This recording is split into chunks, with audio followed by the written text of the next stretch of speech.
ทักทายสบายดีจ้าพ่อแม่พี่น้องปองไปกันทุกคนนะจ้าวันนี้มาพบกับช่องไม่หนึ่งแชนแนลจ้าพี่น้องสบายดีตะลุงสบายดีเนี่ยลูกสบายดีตะลุงเตรียมเครื่องบริการดินอันนี้มันไม่เห็นคลิปไปช่องมือพี่น้อง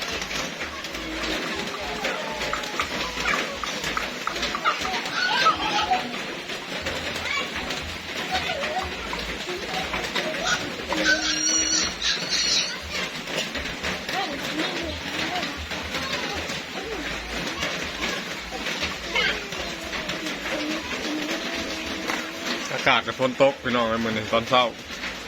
นี่กับแม่หนึ่งมันเตรียมมันมาพรมให้เด็กน้อยโรงเรียนพี่น้องเลย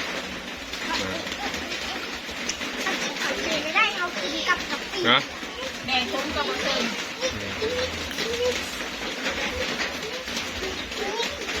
ก็ต้องวิวก็อยู่ซาเล้งพี่น้องตอนทางเลขอ่ะที่เขาแล้วก็ที่ไปเห็นเรียกรอพี่น้องเลยทำงานอยู่ทางบ้านไปเด้อพี่น้องเด้อ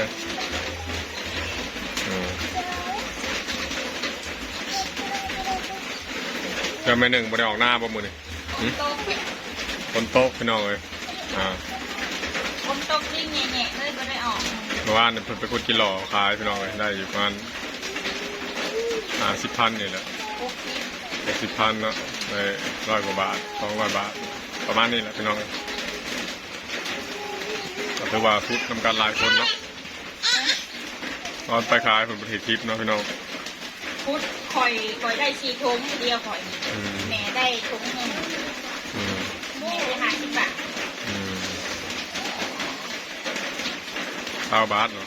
20 บาทก็20 บาท7,000 บาทเนาะ20 กว่าบาทนี่นะ70 บาทโอ้ย50 บาท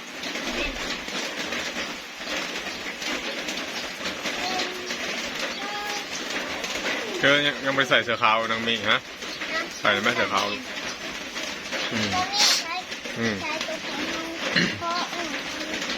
ของโต๊ะเด็ก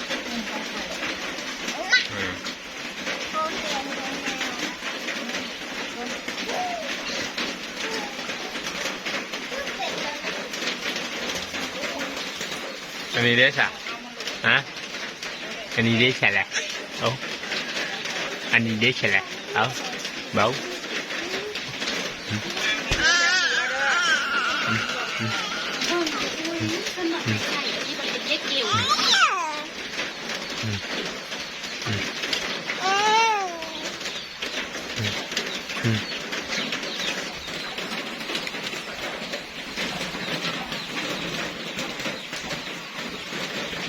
น้องคนก็เริ่มต้องสเก็ตเลยนะพี่น้องใช้เน่แล้วไปหนาตาเด้อพี่น้องเป็นเจ็ดดำเนาะพอออกมาแล้วพี่น้อง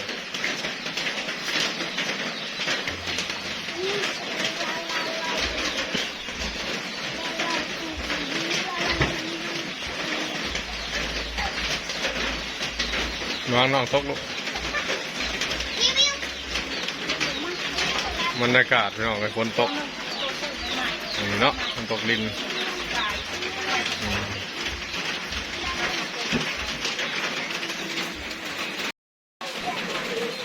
อากาศก็ประมาณนี้เนาะพี่น้อง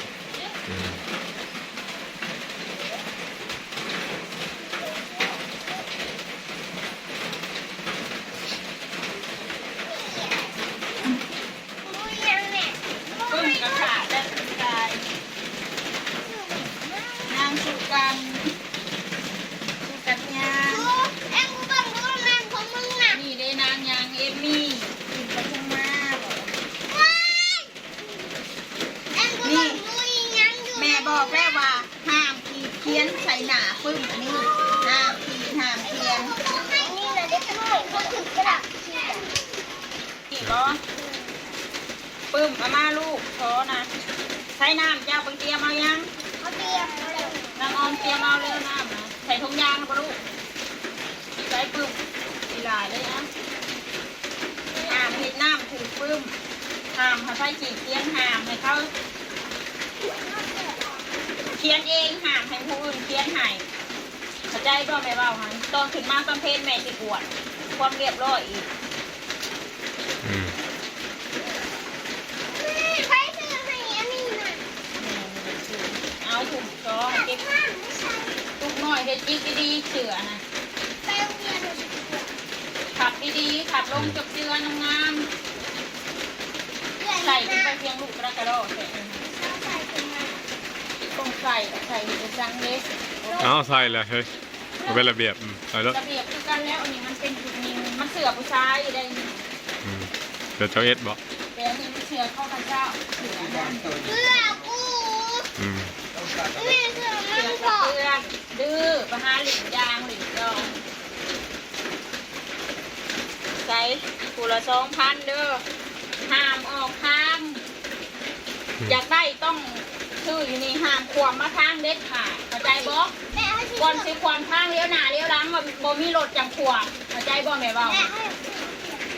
ซื้อข้าวเปียกก็ซื้อ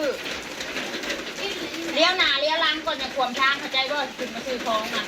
ถ้าบ่มีรถจังขวมเข้าใจบ่แม่เว้ามันถูกจักเลยนั่นกินข้าวเห็นได้ก่อน ใจ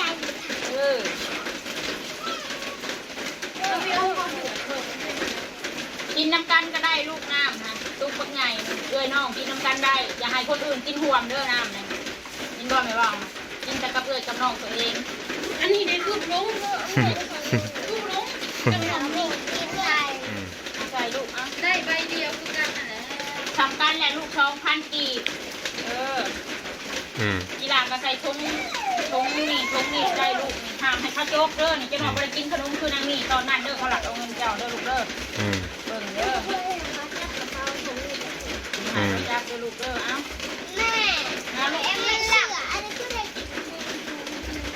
พร้อมเลยนะจ๊ะ แม่หลายห่อเด้อ หลายห่อ ชมว่าชมเนี่ย น้องมีคอห้ามไปน้องเอ้ยก่อนจะไปโรงเรียนกันเนาะทางแม่มันก็บอกกูมือนั่นแหละ ใส่ลูก ต้องใส่ลูกห้ามเด็ดขาดเด้อซื้อยางกระตอกยางกระติ้วซื้อขนมกินเด้อจำบ่ได้เงินนะเป็นยางขาติด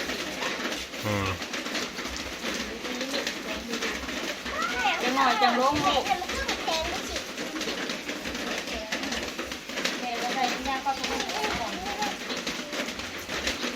เกิดปีเดียวกันพี่น้องมีเดือน10มีเดือน12ผู้นี้เป็นเอื้อยเนาะ ดูเลยแม่ น่ะเป็นลูกป้าไปน้องเลยเป็นหลาน ส่วนป้ามันก็อยู่พุ่นละน้องบกทางไปบ้านทางรีพุ่นละพี่น้องแต่ทางบนจะไกลกว่า ชื่อแล้วว่าคือแม่บอกนะบอกกดสิความทางมาเลี้ยวหน้าเลี้ยวหลังมันมีรถจังกว่า เจ้าเอ็ดนี่จังไดเนาะ มันคือหมักจะอยู่ทางกลางคุณเห็นเลยไปทาง ตัวจีแหวกอยู่ยัง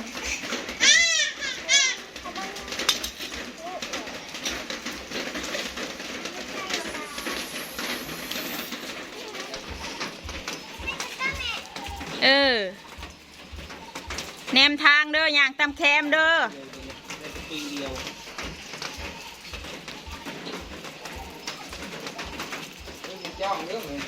อย่าลืมขั้นจ้องเด้อลูกเด้อ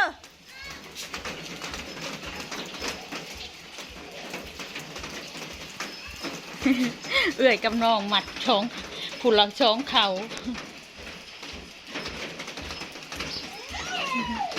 คนกะลินปล่อยๆย่างลงไปส่งเด็กๆเด้อพี่น้อง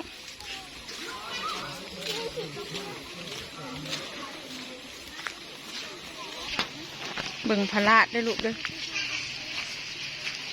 ฝนตกกับสิเปื้อนๆในทางก็ได้พี่น้อง แต่มาเว้นอีกนะคะคุณแม่ สิเพิ่นกันลงย่างเลยฮือขึ้นเด้อลูกศิลป์นะยันถือบางหยาเด้อบ่ลงห้องบางหยาเด้ออุ้ยอันนี้ก็สูงเลยเนาะไปข่าวทางไหนลูกมันคือสูงแท้นี่เบิ่งลงลูกไปอยู่ห้องเฮียนหามออกมาเด้อลูกเด้อ มันสิเปื้อนนะลูก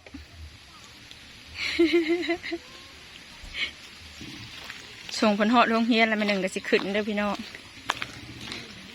สำหรับคลิปนี้แม่หนึ่งก็ขอตัวลาไปเพียงเท่านี้เด้อจ้าพี่น้องฝากกดไลค์กดแชร์กดติดตามช่องแม่หนึ่งชาแนลในเด้อจ้าพบกันคลิปหน้าจ้าพี่น้องบ๊ายบาย